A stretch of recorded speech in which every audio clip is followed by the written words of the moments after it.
ඇමදීමේ කියන්නේ අතුපතු ගෑමේ පිරිසිදු කිරීමේ විපාක දෙනවා. දැන් ඔයාලා විහෙර විහාර වලට එනවා සෑමල් වතු ගන්නවා බෝමල් වතු ගන්නවා සමහර පැතිවල නම් චෛත්‍ය මල්වක් බෝමල්වක් ගමේ එකෙක්වත් අතු ගන්නෑ. අපි ওই ගම්මාන මැදින් ඔය යද්දී සමහර පන්සල් දිහා පාරායනේ තියෙන බලාගෙන යනවා බෝමල්වක් සති ගානකින් අතු ගන්නවා. වල් ඉබල සෑමල් වල ඒ හේතු ගමේ මිනිස්සුන්ගේ හිත්වල තියෙන කසල ඉදලක් කරන් අතු ගන්න මිනිස්සේ බුදුරජාණන් වහන්සේ වැඩ ඉන්න විහෙර සුද්ධ කරන මිනිස්සේ ගමේම අතුපතු ගෑමේ සුද්ධ පවිත්‍ර කිරීමේ ආනිසංස ගණනාවක් තියෙනවා. පළවෙනි එක තමයි සකාය චිත්තම් පසීදති. තමන්ගේ හිත ප්‍රසාදයටපත් වෙනවා. පුණ්‍ය විපාකය.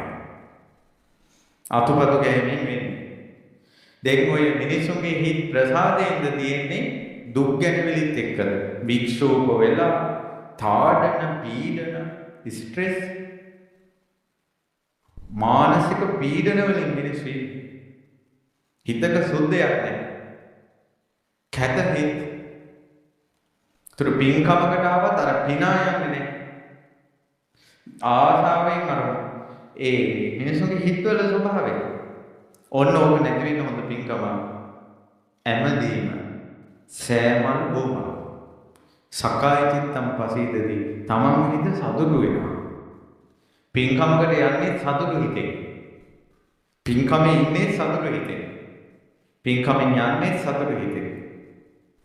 අන්නේ පුණ්‍ය විපාකෙ උපදිනවා ඇමදීමෙන්. සකාය චිත්තම් පසීදති. හිතන්නකෝ කැලිකස්සල වෙලා බෝපත් වැටිලා තිබ්බ බෝමලුව සුද්ධ කරනකොට ඒක දිහා බලලා හිතලම තමන්ගේ හිත සතුටු වෙන හැටි. මේ කුරුණෑගලම තියෙනවා අරහන්ත පුෂ්පාරාම විහාරය ආරාමය. පුෂ්පදේවාරාමය.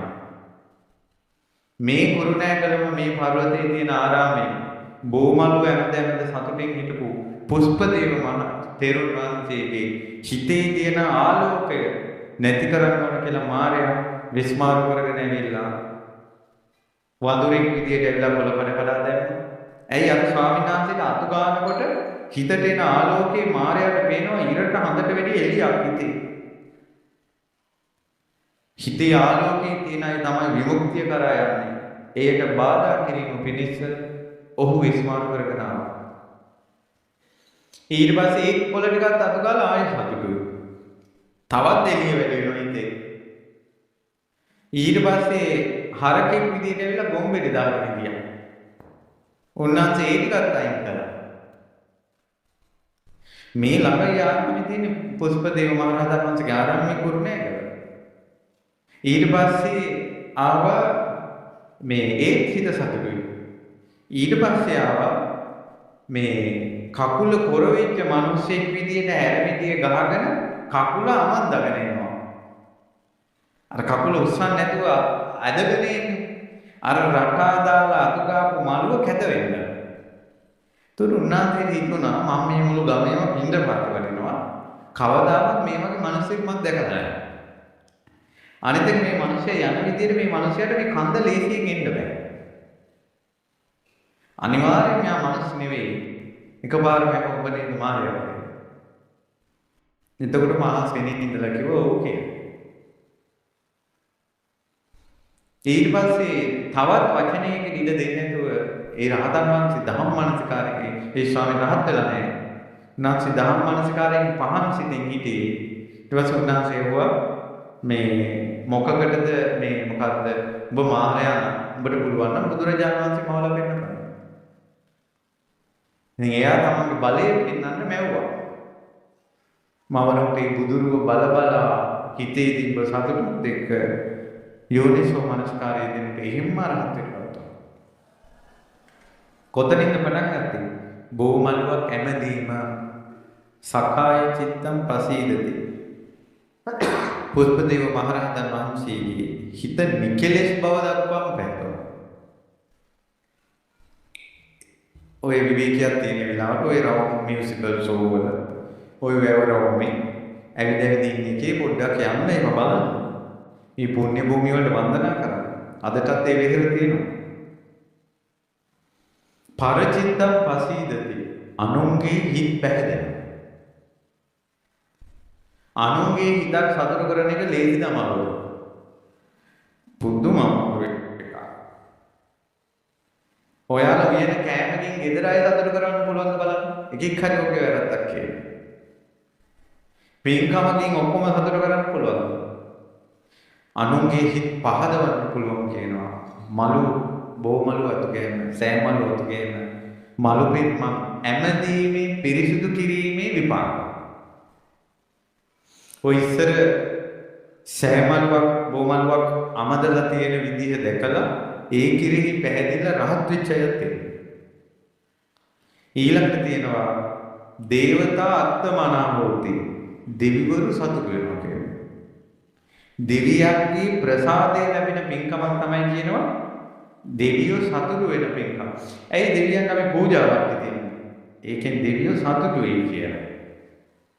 ඇයි දෙවියන් අපි මල් තියන්නේ? ඇයි දෙවියන් අපි ස්තුති ප්‍රශංසා කරන්නේ? ඒක අපකම කතරගම දෙවියන්ට කන්නලාව කරනකොට ඒ දෙවියන්ගේ ගුණ කියලා ගොඩක් කියනවා. ඔබ වහන්සේ අර කන්දට මේ කන්දට අර අදිග්ගුයිතයි මෙහෙම කළා ඔව් බුදු කරුණාව බලන්නයි අනාගතේ බුදු වෙන්නයි කියලා මොකද කරන්නේ දෙවියෝ සතුටු කරනවාද? හැබැයි බුද්ධ දේශනාවේ කොතනකවත් දෙවියන් සතුටු වෙන ක්‍රමය ස්ථිරව මේ විදිහක් කියලා නැහැ. හැබැයි දේශනාවේ තියෙනවා මේ දෙවියෝ සතුටු වෙනවා කියලා අමදිනකොට ඒකයි බෝධි පූජාවක් තියද්දී සෑ වන්දනාවක් තියද්දී ඉස්සෙල්ලාම අතු ගන්න කියන්නේ. ඊටකොටම අර බෝධියට අධිගුරුවිත දෙවියා එයාගෙන සතුටු වෙනවා. මෙයා ලස්සන පිරිසිදු කරලා අමදලා දෙනකොට ඒ දෙවියන් එහෙම සතුටු වෙනවා. වල් බිහි වෙලා ගිය ආරණ්‍යයක් සාමණේර නමක් සුද්ධ කරලා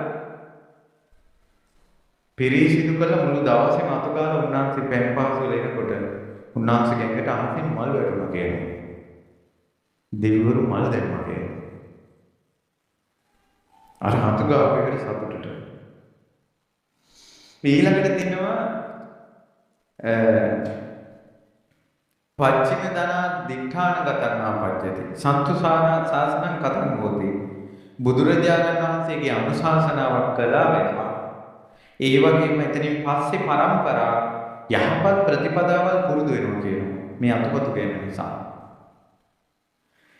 ඊළඟට ওই විදිහට ආනිසංස ගණනාවක් තියෙනවා. අතුපතු ගෑමෙන් ඊළඟට මානසික රෝග නැති වෙනවා. හිත සංසුන් වෙනවා.